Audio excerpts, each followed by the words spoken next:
इस असाधारण सभा के सभापति केसी त्यागी जी, कुलाधिपति महोदय, कुलपति महोदय, शिल्पी जी, मुझे दिखाई नहीं दे रहे हैं लेकिन मेरे दिल में हैं, रमाशंकर संघ जी, सारे मित्रों। मुझे बताया गया था रमाशंकर जी सिंह के द्वारा कि इसके पहले तक जितने भी लोहिया स्मृति व्याख्यान हुए उसको वो खुद ही संभालते थे। अब उन्होंने ये काम वंशज पीढ़ी को इस साल से सौंपा। उसका फ़ायदा ये हुआ कि जो व्यक्ति अपनी उम्र के 80 बरस से तड़ी पार हो गया है और जो बिल्कुल नामालूम गुमनाम इकाई की तरह जीता रहा है, अब उसको भी मौका मिला है कि वो लोहिया के संबंध में आपके बीच में आकर कह सके, क्योंकि हम दोनों का मानसिक स्तर श्रोता वक्ता का एक है। तो भविष्य में भी हम जैसे कई लोगों को मौका मिलता रहेगा। और महानता एक तरह का उत्कर्ष तो है, लेकिन महानता एक तरह का लबादा है जो मनुष्यों के शरीर से चिपक जाता है।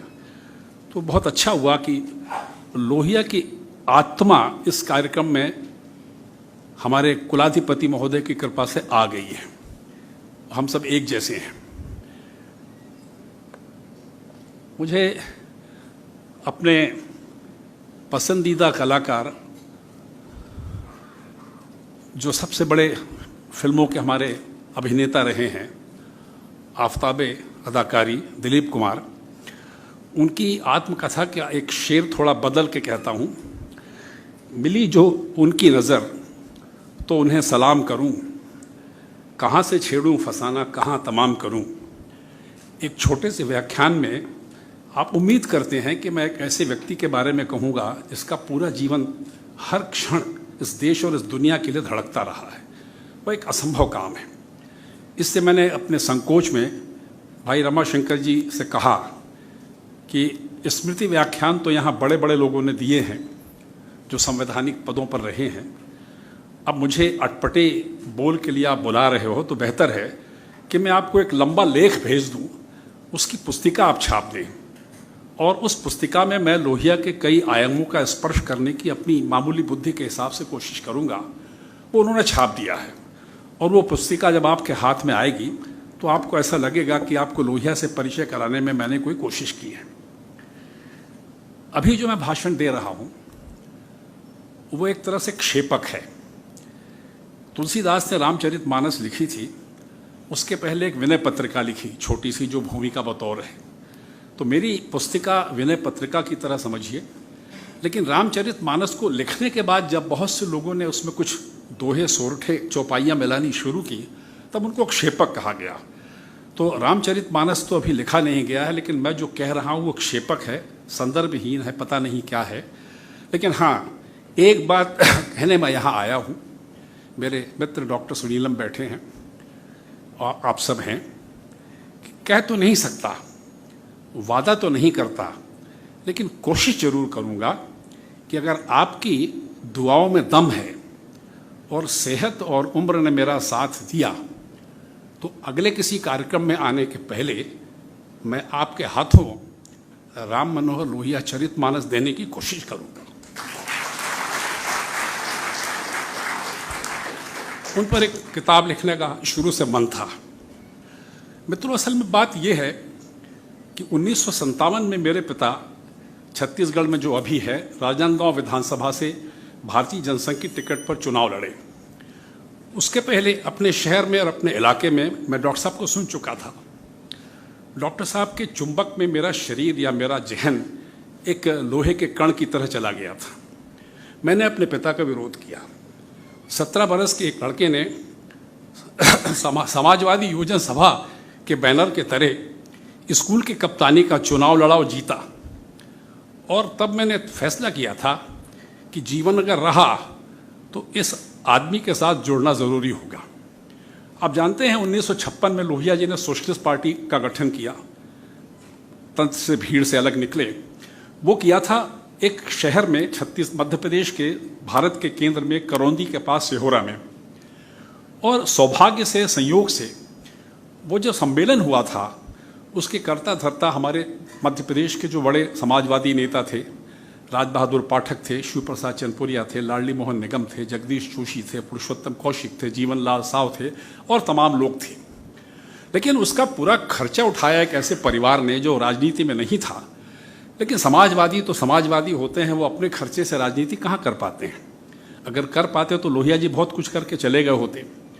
तो जिस व्यक्ति ने उसका सबसे बड़ा खर्चा उठाया, ये लोहिया जी से एक तरह से समझ लीजिए आंतरिक लगाव के कारण हुआ कि 10 बरस बाद उनकी बेटी से मेरा ब्याह हुआ। तो फिर दोबारा लोहिया मेरे जीवन में आ गए। तो मैंने फैसला किया कि अब उनसे मिलूंगा। 1966 के अक्टूबर के महीने में उनके इसी दिवाली दशहरे की छुट्टी में मैं उनसे मिला दिल्ली जाके और अपनी पत्नी को साथ ले गया। तो उन्होंने कहा क्यों आए हो? मैंने कहा मैं आपका पुराना मुरीद हूँ, 10 साल हो गए, आपका सचिव बनना चाहता हूँ। तो लोहिया जी ने पहला सवाल किया, खाते पीते घर के हो? मैंने कहा हाँ, ये पत्नी जो आपके साथ बचपन में आपके साथ रही है सिहोरा में 3-4 दिन तक, ये कमाएगी, नौकरी करेगी, कॉलेज में प्रोफेसर है, और मैं नौकरी छोड़ के आपके साथ रहूँगा। डॉक्टर साहब ने कहा कि साल भर तो दाम्पत्य जीवन बिता लो, अगले साल जब आओगे तब विचार करेंगे। उसके बाद 1967 में हम उनके पास जब जाने वाले थे, टिकट हो गई थी, लेकिन उसके पहले 12 अक्टूबर 1967 का वो मनहूस दिन आ गया जिससे कैलेंडर को दीमक और कैंसर की तरह चाट दिया। डॉक्टर साहब हमारे हाथ से चले गए। बहुत बाद में मैंने पढ़ा कि जब लोहिया जी गांधी जी से मिलने गए थे, कहा मैं राजनीति में आना चाहता हूं, तो बापू ने भी यही सवाल किया था कि खाते पीते घर के हो? बापू ने तो लोहिया को धोखा नहीं दिया, लेकिन कुदरत के कहर के कारण लोहिया और मेरे बीच में जो फांक पड़ गई, वो एक स्थायी फांक। मैं क्या बताऊं, जब मैं चलने लगा तब एक पतली सी पुस्तिका उन्होंने दी। लोहिया साहित्य तो छपता भी नहीं था। ये तो अभी मस्तराम कपूर जी की कृपा से पूरी 9 खंडों में लोहिया रचनावली आ गई है, और अब तो बहुत सारा रमाशंकर सिंह जी और ये यूनिवर्सिटी कर रही है। तो हम लोगों को किताब नहीं मिलती थी, एक पतली सी पुस्तिका निकाली किसी से मांग के, और उस पर एक वाक्य लिखा, जिस दिन ये दुनिया कुटुंब बन जाए वो दिन संपूर्ण बराबरी का होगा, राम मनोहर लोहिया। और फिर मुझसे कहा कि तुम अंग्रेजी साहित्य के प्राध्यापक हो, गिटपिट करते रहो, लिखते रहो, रोजी रोटी के वास्ते ज़रूरी है, लेकिन एक वचन दे के जाओ कि तुम अब भारतीय सामाजिक विज्ञान में जितनी भी विधाएं और शास्त्र और फैकल्टी हैं उनमें हिंदी में लिखोगे, क्योंकि भारत में सामाजिक विज्ञान का हिंदी का जो इलाका है, जो कुछ बोध है, वो बहुत कमज़ोर है। मैंने उनसे वादा किया कि मैं लिखूंगा, और आज तक करीब 20 किताबें मैंने लिखी हैं भारतीय सामाजिक विज्ञान की तमाम विधाओं के अंदर, सब हिंदी में लिखी हैं। लेकिन उनको पढ़ने के लिए डॉक्टर लोहिया हमारे बीच में नहीं है। मैं आपसे कहना चाहता हूँ कि जब मैं सरकारी नौकरी में था तो उनके मरने के बाद मैंने एक तीखा लेख लिख दिया। सरकारी नौकरी में तीखे लेख नहीं लिखे जाते, ऐसा मुझे नहीं आता था, या अगर लिखे भी जाते थे तो मैं लिखना चाहता था। तो मुझे नौकरी से निकालने का कारण बताओ, नोटिस भी मिला डॉक्टर साहब के कारण। हालांकि नौकरी से निकाला नहीं गया, बाद में मैंने छोड़ दी, लेकिन ये एक सिलसिला है जो मेरे जीवन से चिपका हुआ है, मैं आपसे साझा करना चाहता हूँ। मैंने आज तक किसी भी सभा में ये बात अपने निजी जीवन के उनके साथ रिश्तों की नहीं कही। उनके महान पिता थे। पिता का महान होना बहुत ज़रूरी है, जो मैं इस विश्वविद्यालय में आके समझ पा रहा हूँ, कई को नसीब नहीं होता है। हीरालाल लोहिया का बेटा बहुत बड़ा आदमी इसलिए भी बना कि 14-15 साल की उम्र में 2 बार वो कांग्रेस सम्मेलन में उनको ले गए थे, क्योंकि वो बहुत बड़े गांधीवादी थे। डॉक्टर लोहिया की तारीफ करने के साथ साथ हमें उनके पिता का स्मरण करना भी कर्तव्य बोध के अनुसार ज़रूरी है। और जब वो चले गए तब मैंने सोचा और पढ़ा, एक और महान पिता की मैं आपसे याद करना चाहता हूँ। 15 साल का बेटा कांग्रेस सम्मेलन में जा रहा है, क्या समझेगा, लेकिन उसी उम्र में करीब करीब एक महान पिता हमारे छत्तीसगढ़ में 2-3 बरस के लिए आया था। उसका नाम था विश्वनाथ दत्त, और उसका बेटा नरेंद्र नाथ दत्त जो था, उसकी पूरी परवरिश जो बाद में स्वामी विवेकानंद हुए, हमारे शहर रायपुर में हुई उनके पिता के कारण, वरना वो इतने महान बन पाते इसमें भी संदेह है। हीरालाल लोहिया महान गांधीवादी थे, गांधी जी के भक्त थे। 1930 के दांडी नमक सत्याग्रह में उनको बेतों से पिटाई हुई थी।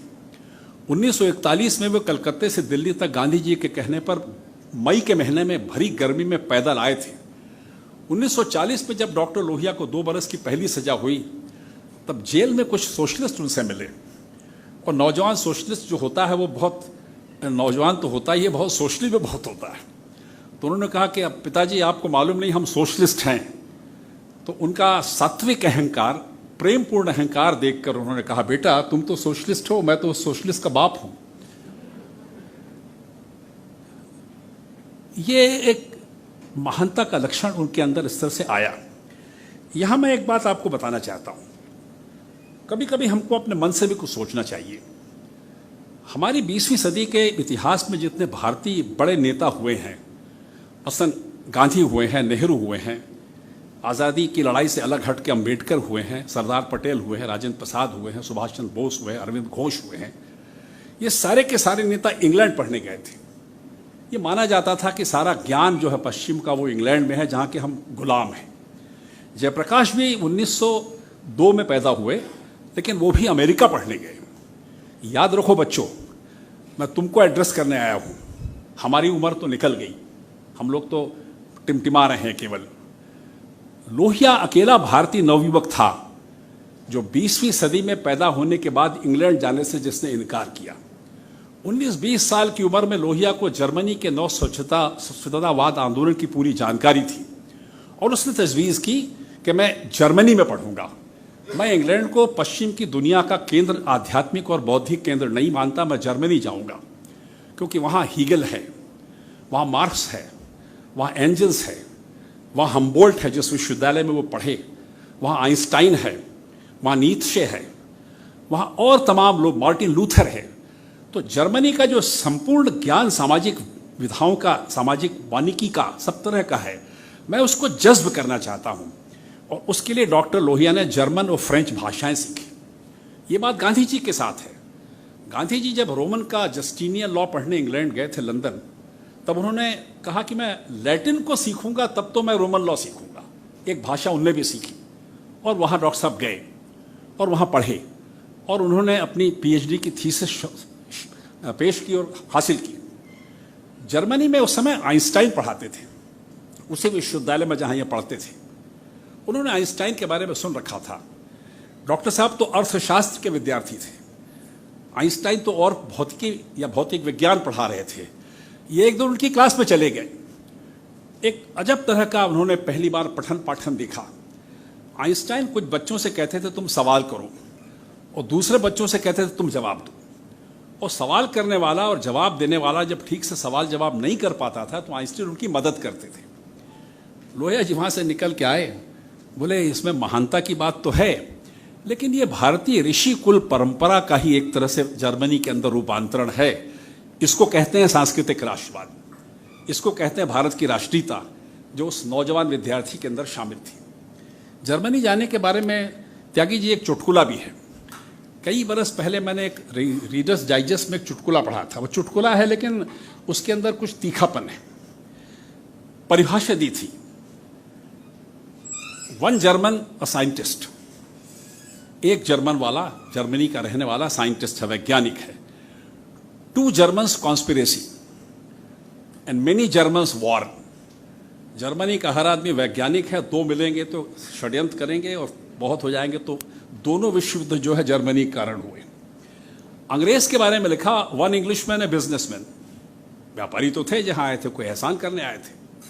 1 Englishman a businessman, 2 Englishman a caste, जाति, and many Englishman a nation. तब वो राष्ट्रवादी हो जाते हैं। अब अपनी भी तारीफ सुन लो प्यारे बच्चों। 1 इंडियन ए फिलोसोफर, हर आदमी भारत का दार्शनिक होता है। सड़क पर चलने वाला पैदल सबसे बड़ा दार्शनिक होता है।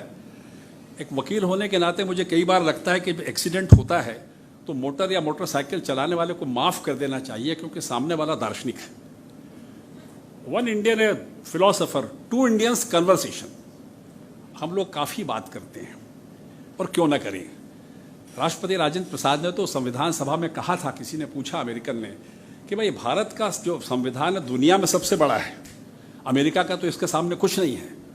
तो उन्होंने कहा कि कई बरस से हम बोल नहीं पाए थे, सदियों से, एक बार हमको बोलने का मौका मिला तो जी भर के हम बोल रहे हैं। तो 1 Indian philosopher, 2 Indians conversation and 3 Indians confusion, वो मैं पैदा करने आपके बीच में आया हूँ। ये कहानी है, मैं डॉक्टर लोहिया का बायोडाटा या रिज्यूमे लेकर नहीं आया हूँ, तो रमाशंकर जी ने, आपकी यूनिवर्सिटी ने छाप दिया है और आपको पहले से मालूम है। लेकिन 33 में जब वो लौट के आए, यह ज़रूरी है इस बात को समझना, तब सबसे पहली निगाह उनकी जवाहरलाल नेहरू के ऊपर पड़ी। जवाहरलाल नेहरू की 23 बरस के लोहिया पर निगाह पड़ी। 23 बरस का लड़का भारत की राजनीति में केंद्रीय भूमिका अदा करने आएगा, इसका एक संयोग भी नेहरू के कारण हुआ। उन्होंने उनको कांग्रेस सोशलिस्ट समूह में शामिल किया, कांग्रेस सोशलिस्ट नाम की पत्रिका का संपादन दिया। 1936 में ऑल इंडिया कांग्रेस कमेटी में जो विदेश विभाग बनाया, उसका उनको प्रभार दिया।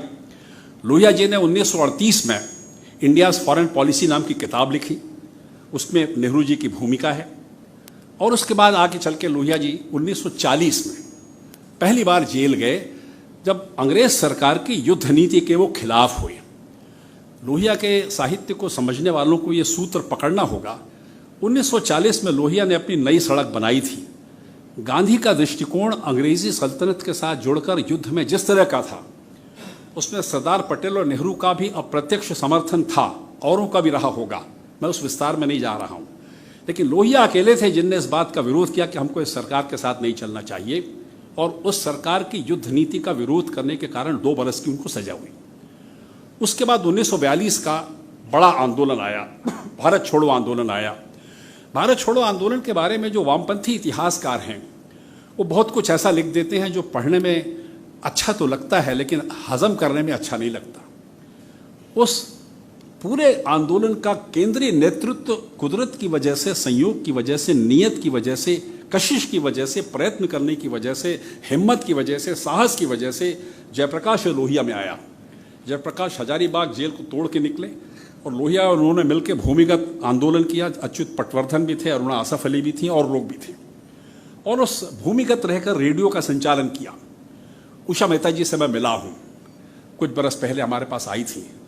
उषा मेहता जी ने बताया कि लोहिया में एक सबसे बड़ी बात ये थी कि 1942 में उन्होंने भारतीय स्वाधीनता आंदोलन की केंद्रीय भूमिका अदा की, इस तरह कि उन्होंने कहा कि ये 1942 का आंदोलन आंदोलन नहीं है, इसको आंदोलन शब्द मत कहिए, ये 1942 का आंदोलन क्रांति है।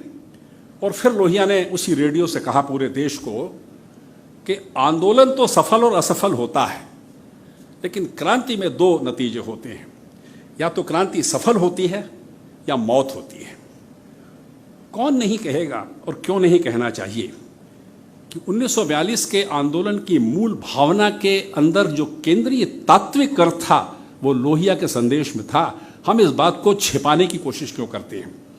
1942 का आंदोलन अहिंसक आंदोलन पूरी तौर पर नहीं था। 1942 का आंदोलन हिंसक आंदोलन भी नहीं था, लेकिन 1942 के आंदोलन में जो पौरुष हिंदुस्तान की जवान बच्चों में आया था। सुनीलन साहब जिस एरिया से आते हैं, हमारे मध्य प्रदेश, वहाँ तो आदिवासियों के साथ में हत्याकांड हुआ अंग्रेजों की तरफ से। ये भारत की राजनीति को डॉक्टर लोहिया की एक बहुत बड़ी देन है। और तब गांधी के नारे का डू और डाई हमको गलत अनुवाद पढ़ाया जाता है। डू और डाई में गांधी जी ने कभी नहीं कहा था करो या मरो, गांधी जी ने कहा था करेंगे या मरेंगे। ये अनुवाद मेरे मित्र अनुपम मिश्र ने, जो गांधी पीस फाउंडेशन में थे, उन्होंने मुझे बताया। और ये उस समय इस वजह से गांधी का प्रमाण पत्र देखिए, जब लोहिया और जयप्रकाश को पकड़ लिया गया तो बापू ने कहा कि अगर लोहिया और जयप्रकाश देश में जेल के अंदर रहेंगे तो गांधी चुप नहीं बैठेगा, वो भारत की आत्मा है। हम उनके बारे में बात करने, आज थोड़ी देर के लिए हम लोगों को उनके बारे में बात करनी है आपसे। लोहिया के एक अंतर्राष्ट्रीय फलक था। आजकल के 20 साल के 25 साल के बच्चे, मैं भी था 20-25 साल का, मूर्ख था बिल्कुल, मुझे मालूम है कुछ नहीं आता था, अभी भी शायद नहीं आता, अब तो उम्र खराब हो गई है, लेकिन उस वक्त भी था। अमेरिका का एक बहुत बड़ा विचारक हुआ है थोरो। थोरो को गांधी जी ने बहुत पसंद किया और अपनी हिंद स्वराज नाम की जो असाधारण किताब 1909 में लिखी, 39 बरस के बैरिस्टर गांधी ने, सूट कोट पहनने वाले गांधी ने, उसमें थोरो का भी जिक्र है। उसमें से लोहिया ने तत्व निकाला गांधी के संदर्भ से। थोरो ने कहा था कि हमको नागरिक आज़ादी के लिए कुर्बानी देनी पड़ती है। थोरो ने कहा था कि नागरिक आज़ादी को कुर्बानी देने का एक ही मतलब है, अगर सरकार नाइंसाफ़ी करती है तो इंसाफ पसंद मनुष्य का या नागरिक का एक ही हश्र है कि वो जेल में रहेगा। थोरो से उम्र में बड़े एक और विचारक थे, एमरसन, उनको भी गांधी जी पसंद करते थे। तो वहाँ टैक्स बढ़ा देने के कारण थोरो जेल में थे, तो एमरसन उनको जमानत पे छुड़ाने के नाम से पहुँचे। तो उन्होंने कहा कि अरे थोरो, तुम यहाँ जेल के अंदर? तो थोरो ने उलट जवाब दिया, अरे एमरसन, तुम जेल के अंदर क्यों नहीं? तो उस समय लोहिया ने एक वाक्य लिखा था कि जो जेल के बाहर आंदोलन में रहते हैं वो जेल के बाहर के कैदी हैं, इससे अधिक उनकी कोई हैसियत नहीं है। मित्रों, महादेवी वर्मा को अपनी बड़ी बहन मानते थे। भारत के कई बड़े लेखकों से उनका गहरा संबंध रहा है। महादेवी जी ने कहा कि ज्ञान विज्ञान का ऐसा कोई इलाका नहीं है, धर्म है, दर्शन है, साहित्य है, कला है, राजनीति है, अर्थशास्त्र है, प्रशासन है, समाजशास्त्र है, विज्ञान है, भौतिकी है, तमाम, जिसमें लोहिया की महारत नहीं रही। तब डॉक्टर लोहिया से किसी ने कहा, अंग्रेज़ पत्रकार ने, कि डॉक्टर साहब, मुझे एक आदमी का ख्याल आता है, सर फ्रांसिस बेकन। वो इंग्लैंड का सबसे बड़ा फिलोसोफर भी है और वहाँ का चीफ जस्टिस। तो बेकन से जब किसी ने पूछा कि आपको ज्ञान विज्ञान के किस इलाके में दिलचस्पी है, तो बेकन ने कहा, all knowledge is my province. ज्ञान की पूरी परिधि मेरे चिंतन के अंदर है। हम उस आदमी के बारे में आपसे बात कर रहे हैं। हाँ, अब यहाँ पर लोहिया के उस हिस्से की तरफ आएंगे जो कुलाधिपति ने इशारा किया और जो किताब बना के रमा शंकर जी ने मुझे पहले भेजी। 1936 में लोहिया ने नागरिक आज़ादी, अंग्रेजी में सिविल लिबर्टीज़ नाम की एक पुस्तिका छोटी सी निकाली। ये पुस्तिका महान है। ये पुस्तिका मैंने नहीं पढ़ी थी, वो तो मेरे मित्र ने भेजी, तब उसका हिंदी अनुवाद मैंने पढ़ा, फिर मैंने अंग्रेजी अनुवाद टटोलने की कोशिश की, वो किताब मिल नहीं रही है। इस किताब से बेहतर नागरिक आज़ादी के सभी आयामों का निरूपण भारत के इतिहास में आज तक नहीं है। ये मैं जिम्मेदारी से अपनी 50 साल की वकालत के अनुभव पे कह रहा हूं, क्योंकि ये नागरिक आज़ादी का मामला सुप्रीम कोर्ट जाता है। लोहिया ने पूरी दुनिया के संदर्भ में नागरिक आज़ादी के सभी तरह के आयामों को खंगाल कर कि आज़ादी क्या है, कैसे होती है, किन के लिए चाहिए, कब होती है, कितनी होनी चाहिए, इस पर प्रतिबंध कैसे लगते हैं, इसका मुकाबला कैसे करें, इसको आगे बढ़ाएं कैसे, इसको रोकने की कोशिश लोग क्यों करते हैं, इनको निकाल के एक विश्व पलट पर एक ऐसा असाधारण ग्रंथ लिखा, छोटी सी पुस्तिका। उसकी तुलना हमको कुछ लोगों से करनी चाहिए। याद रहे, विवेकानंद ने 30 बरस की उम्र में शिकागो धर्म सम्मेलन में 11 सितंबर 1893 को जो भाषण दिया था, वो विवेकानंद के जीवन को समझने की कुंजी है, जिसमें उन्होंने पहला वाक्य कहा था जो रामकृष्ण मिशन की किताबों में नहीं है। वो 1963 में एक अमेरिकन विदुषी मैरी लुइस बर्क ने पहली बार लिखा कि I am proud to belong to that country, that language in which the word exclusion is untranslatable. मैं उस देश का निवासी हूं जिसमें बहिष्कार नाम का शब्द नहीं होता। उसी तरह भगत सिंह ने 1928 के आसपास मैं नास्तिक क्यों हूं, इसका जो ट्रैक्ट लिखा है वो आपको पढ़ना चाहिए। इसी तरीके से एक और ट्रैक्ट लिखा गया, उस ट्रैक्ट को हम लोग नहीं जानते। 1809 में वो आदमी पैदा हुआ, उसका बाप पुर्तगाली था, उसकी माँ अंग्रेज़ थी, और वो 1831 में 22 साल की उम्र में मर गया। उसका नाम था हेनरी लुई विवियन डेरोजियो। उसने भारत की पहली राष्ट्रीय कविता लिखी, माई कंट्री। गांधी जी ने तो 1917 में जाकर चंपारण में निलहे लोगों के खिलाफ आंदोलन किया। उसके 100 बरस पहले डेरोजियो लिख करके चला गया था कि निलहे लोगों का जो आंदोलन है, निलहे लोगों के खिलाफ जो आंदोलन है, हमको इसकी मदद करनी चाहिए, वरना देश बर्बाद हो जाएगा। लोहिया का ट्रैक्ट नागरिक आज़ादी का, मैं डिमांड करूंगा, मैं मांग करूंगा कि भारत के कानून की और राजनीति विज्ञान की सबसे ऊंची परीक्षाओं में उसको पाठ्यक्रम में शामिल करना चाहिए। केवल अकेला ट्रैक्ट नहीं है, पूरे जीवन लोहिया लिखते रहे। यहाँ मैं आपको सूचित करूँ, आधिकारिक रूप से सूचित कर रहा हूँ, हिंदुस्तान में नागरिक आज़ादी को लेकर जब आपातकाल में इमरजेंसी लगी थी और उसके खिलाफ जब चुनौती दी गई सुप्रीम कोर्ट में आखिरी, तब 5 जजों की बेंच में 4 जज तो समर्थन में थे, लेकिन विमति की, असहमति की टिप्पणी एक जज ने की जस्टिस हंसराज खन्ना ने। इस वजह से वो सुप्रीम कोर्ट के चीफ जस्टिस नहीं बन पाए। जस्टिस हंसराज खन्ना का नागरिक आज़ादी के पक्ष में दिया गया फैसला भारत की सुप्रीम कोर्ट का सबसे बड़ा फैसला सारी दुनिया में माना जाता है। लेकिन यहाँ मैं हंसराज खन्ना अब तो रहे नहीं, अपनी मैंने किताब संविधान पर जो लिखी है उनको समर्पित की है। मैं उनकी आत्मा से ये शिकायत करना चाहता हूँ कि जज साहब, जब आप ये फैसला लिख रहे थे तब आपको क्या राम मनोहर लोहिया की सिविल लिबर्टीज़ की किताब नहीं मिली थी? वरना उसका भी एक नया आयाम बना होता। बहरहाल लोहिया को जब ये सब बातें पता लगी तब उन्हें कुछ चीज़ों का दुख हुआ। हम जब भारत का संविधान बना रहे थे तो हमने समाजवादियों को उससे बाहर निकाल दिया। बाद में गांधी ने कोशिश की कि इनको फिर से अंदर रखा जाए, लेकिन उनको नहीं रखा गया। समाजवादियों को भारतीय संविधान सभा में नहीं रखने से इस देश में संविधान का कबाड़ा हुआ है। और ये आदमी वो बोल रहा है जो सुप्रीम कोर्ट के जज से, अकल में तो बहुत छोटा हूं मैं, लेकिन उनसे उम्र में 15 साल बड़ा हूं। 50 साल की वकालत की है, बहुत खराब वकालत नहीं की, अच्छी तो नहीं कर पाया। आखिर हमने अनुच्छेद 19 में नागरिक आज़ादी को प्रवेश करने की कोशिश की। अनुच्छेद 21 में गरिमा में जीवन, देह और गरिमा में स्वतंत्रता देने की हमने कोशिश की। और ये सब हमने अमेरिका से लिया। भारत के जितने मूल अधिकार हैं वो सब अमेरिका से लिए। उन मूल अधिकारों को लागू कैसे कराए हमने इंग्लैंड से सीखा और भी कई देशों से सीखा।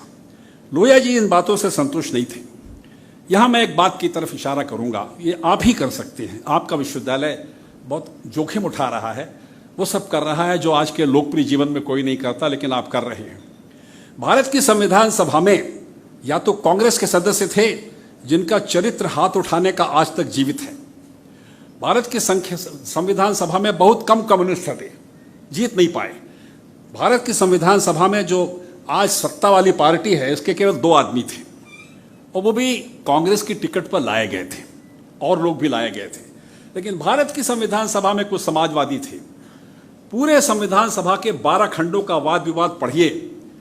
हर बात को जनता के पक्ष में कहने की हिम्मत और साहस और बुद्धि और भविष्य मूलकता केवल हमारे समाजवादी सदस्यों ने दिखाई और किसी ने नहीं दिखाई, लेकिन वो अल्प मत पे थे।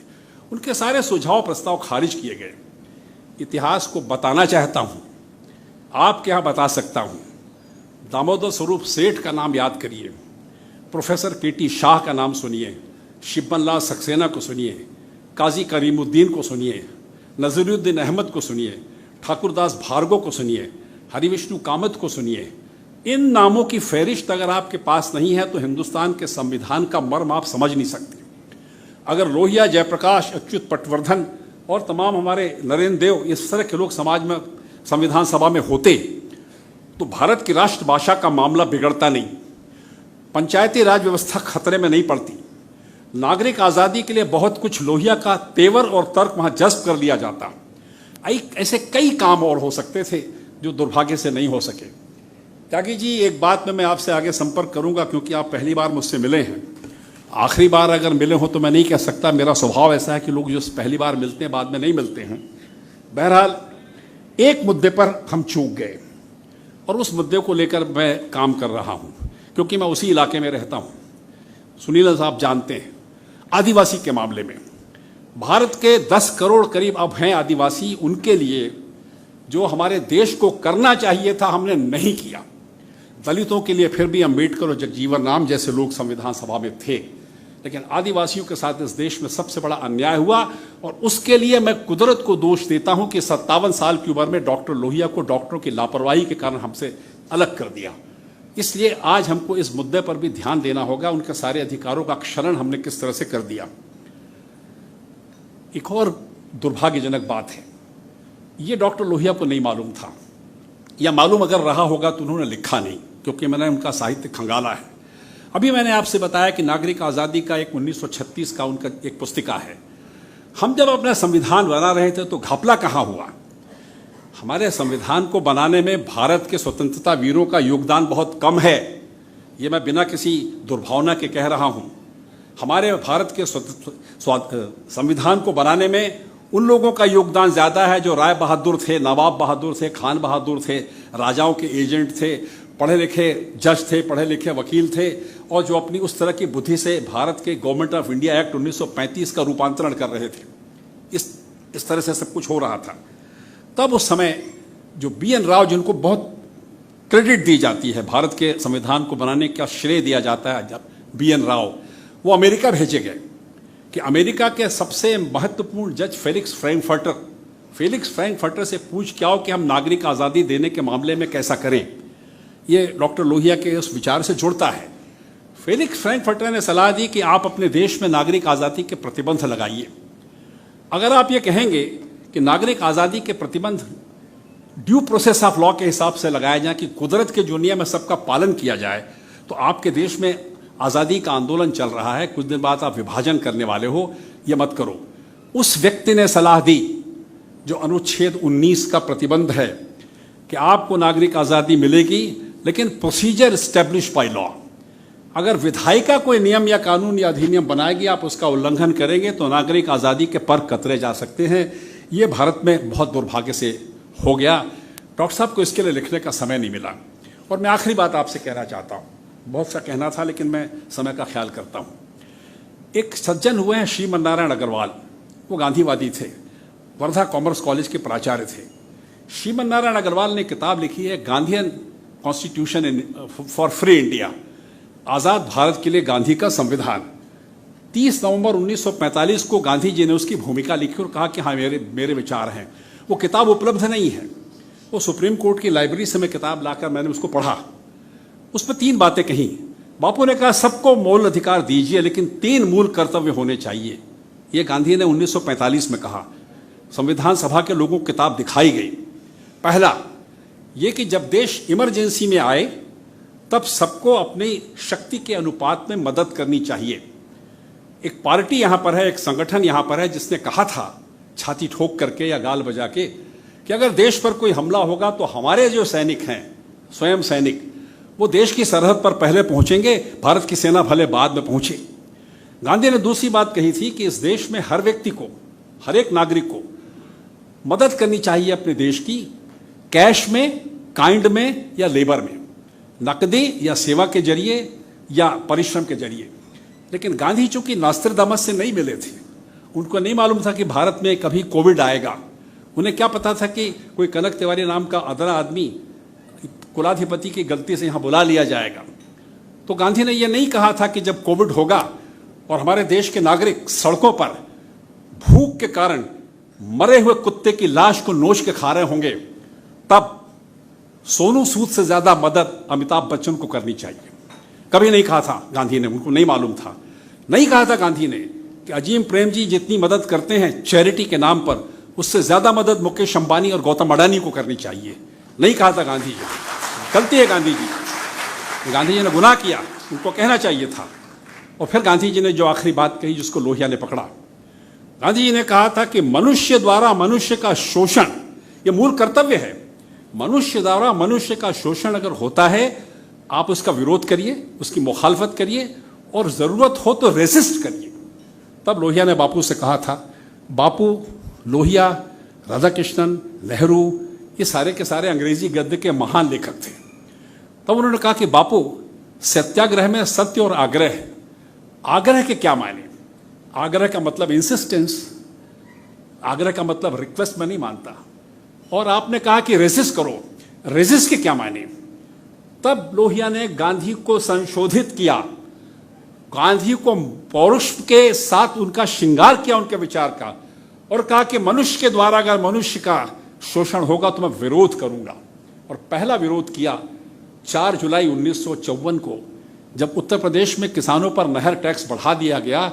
तब लोहिया ने उनका नेतृत्व किया, किसानों ने उनका साथ दिया, और तब लोहिया को पकड़ लिया गया। एक बदनाम यूपी स्पेशल पावर्स एक्ट 1932, अंग्रेजों के समय की जूठा नमाज भी चाट रहे हैं, उसमें वो भी था।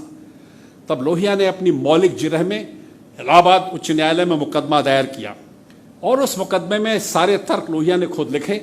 इलाहाबाद उच्च न्यायालय ने उनकी मदद की, सुप्रीम कोर्ट के संविधान पीठ के 5 जजों ने उनकी मदद की। ये भारत में पहली बार हुआ है कि हमारे देश के किसानों ने एक अच्छे नेता के कारण, उनकी हिम्मत और मेहनत और मार्गदर्शिता के कारण बदनाम अंग्रेजी हुकूमत के दिए गए कानून और सरकार की बदनीति को अपने पसीने से धोकर साफ कर दिया और हिंदुस्तान के इतिहास को अपनी जगह पर खड़ा होने की कोशिश की। आज अगर लोहिया होते तो आप मुझे ग्वालियर नहीं बुला सकते थे। आज अगर लोहिया होते तो मुझको लखीमपुर खीरी में मिलते या गाजीपुर बॉर्डर पर मिलते। आज अगर लोहिया होते तो सुप्रीम कोर्ट में हमारे किसानों के पक्ष में आंदोलन करके पक्ष में सुप्रीम कोर्ट को समझाइश दे रहे होते कि तुमको फैसला कैसे करना चाहिए। लोहिया के नहीं रहने से भारत का जो नुकसान हुआ है उसके बारे में कोई भरपाई हो नहीं सकती। दुर्भाग्य है इस बात का कि इस बात को हमने अभी तक समझा नहीं। मैं आखिरी छोटी सी बात आपसे कहना चाहता हूं कि जो वामपंथी लोग हैं या जो बहुत ज़्यादा लोहिया के विरोधी हैं वो इस बात को ठीक से समझें। गांधी जी जब किसानों के साथ आंदोलन कर रहे थे आज़ादी का, तो भारत के कम्युनिस्टों का एक शिष्टमंडल रूस गया और उसने कॉमरेड लेनिन से बात की और कहा कि ये हम अपने आंदोलन जो करना चाहते हैं श्रमिकों के, ये गांधी के कारण हमारे आंदोलन में कोई आता नहीं है, ये सफल नहीं हो रहे हैं। तो लेनिन ने पहला सवाल किया था जो बड़े आदमी एक साथ एक जैसा करते हैं। कॉमरेड लेनिन ने पूछा कि भारत के किसान किसके साथ हैं? तो उन्होंने जवाब दिया कम्युनिस्ट नेताओं ने कि वो तो गांधी के साथ हैं। बोला जाओ गांधी के आंदोलन में कूद पड़ो, जरूरत पड़े तो गांधी को उससे निकाल के बाहर कर दो, लेकिन किसान को छोड़कर जो धरती पर आंदोलन करेगा उसकी मौत निश्चित है, उसकी विजय कभी निश्चित नहीं हो सकती। ये मैं नहीं कह रहा, ये लेनिन कह रहा है, ये गांधी कह रहे हैं, ये लोहिया कह रहे हैं। मैं त्यागी जी का समय लेना नहीं चाहता क्योंकि मैं अपना जीवन सुरक्षित रखना चाहता हूं आप सबकी निगाह में भी, और मैं इस बात को जानता हूं कि जब मुझे कोई एक बार बुलाता दोबारा नहीं बुलाता। लेकिन आखिर बात मैं आपसे एक छोटी सी और कहूँगा कि अपनी मौत का इल्हाम जैसा हो गया था भारत के सबसे बड़े नेता को, बापू को, तब 26 जनवरी 1948 को गांधी में एक व्यग्रता थी कि मुझे राम मनोहर से मिलना है। 26 जनवरी 1948 को बापू ने उनको बुलाया और कहा मैं तुमसे बात करना चाहता हूँ, मुझे समय नहीं मिल रहा है, मैं 1-2 दिन में तुमसे बात करूँगा। 27-28 तारीख तक भी बात नहीं हुई और तब उन्होंने कहा कि मैं कल तुमसे बात करूँगा। और 30 जनवरी के मनहूस दिन जब लोहिया अपनी टैक्सी से बापू से मिलने जा रहे थे तब रास्ते में उनको खबर मिली कि उनकी हत्या हो गई है। वो आदमी हिंदुस्तान का महात्मा गांधी की आत्मा में शामिल था। गांधी को दुनिया में लोहिया ने परोसा है, वरना गांधी का एक लिजलिजा स्वरूप सारी दुनिया में हम बेच रहे थे। गांधी के वंशजों ने उनका नुकसान किया है, उनकी उपेक्षा की है। लोहिया ने उनको धरती के आसमान की बुलंदी पर ला करके खड़ा किया है। लोहिया अपने को विनम्रता में एक भारतीय समझते थे, लोग कहते हैं। विवेकानंद भी कहते थे मैं लघु भारत हूँ, आई एम कंडेंस्ड इंडिया। तो स्वामी लोकेश्वरानंद ने उनसे कहा था कि स्वामी जी को ये कहना चाहिए था आई एम कंडेंस्ड वर्ल्ड, मैं लघु विश्व हूँ। लोहिया को मैं एक भारतीय नेता मानने से इनकार करता हूँ। लोहिया की चेतना में पूरी दुनिया थी, तभी वो जाके अमेरिका में रंग भेद के खिलाफ आंदोलन कर सकते थे और उन्होंने किया। आइंस्टाइन ने कहा था कि मैं आज एक आदमी से मिला, मैं आज एक मनुष्य से मिला, और फिर चुप हो गए। लोहिया ने सवाल किया था कि आपकी जो एटॉमिक रिसर्च है इससे दुनिया की शांति का क्या रिश्ता है? तब आइंस्टाइन ने यह कहा और फिर उनकी तरफ देख के दुखी होकर कहा एक आदमी का एकाकी जीवन उसकी नियति का कारण आ जाता है। जिस आदमी को दुनिया के सबसे बड़े वैज्ञानिक ने प्रमाण पत्र दिया उसकी इंसानियत का, हम उसको गालियां बकते हैं, हम उसके बारे में सोचते नहीं हैं। मैं इस विश्वविद्यालय को इसलिए प्रणाम करने आया हूं कि आज जब सब तरफ अंधेरा है, कुछ नहीं ऋषि जी, अरे आप एक दिया जला रही हैं, उससे बहुत बड़ी रोशनी होने वाली है। एक दिन ये नौजवान पीढ़ी इस बात को समझेगी। और आखिर में मैं लोहिया को इसलिए भी पसंद करता हूं कि हम दोनों की माँ ने हमको बचपन में छोड़ दिया था। मैं इसलिए भी पसंद करता हूं कि हमको गांधी के कीड़े ने काट लिया है। मैं उनको इसलिए भी पसंद करता हूं कि मुझे उनकी तरह ढाबे का खाना अच्छा लगता है। मैं उनको इसलिए भी पसंद करता हूं कि मुझे पपीते की सब्जी बहुत अच्छी लगती है। मैं उनको इसलिए भी पसंद करता हूं कि बहुत बड़े अंग्रेज नाटककार जॉर्ज बर्नार्ड शॉ के नाटक पिग्मैलियन पर बनी फिल्म माई फेयर लेडी को लोहिया ने ज़्यादा देखा या मैंने ज़्यादा देखा, मैं तय नहीं कर पाया। और आखिर में मैं अभी आपने कहा तानसेन बैजू बावरा की नगरी में आके खड़ा होकर कहना चाहता हूँ कि मेरी बात को समझ लीजिएगा कि तानसेन तुम कहाँ हो, हे बैजू बावरा तुम कहाँ हो। जिसको मैं और लोहिया सबसे ज़्यादा संगीत की दुनिया में पसंद करते हैं, उसका नाम है कुंदन लाल सहगल। न गोदी मीडिया न विरोधी मीडिया, न इसकी मीडिया न उसकी मीडिया, हम हैं जनता की मीडिया जनज्वार। जनज्वार की हर खबर को जन जन तक पहुंचाने के लिए फेसबुक पेज को फॉलो करें, शेयर करें।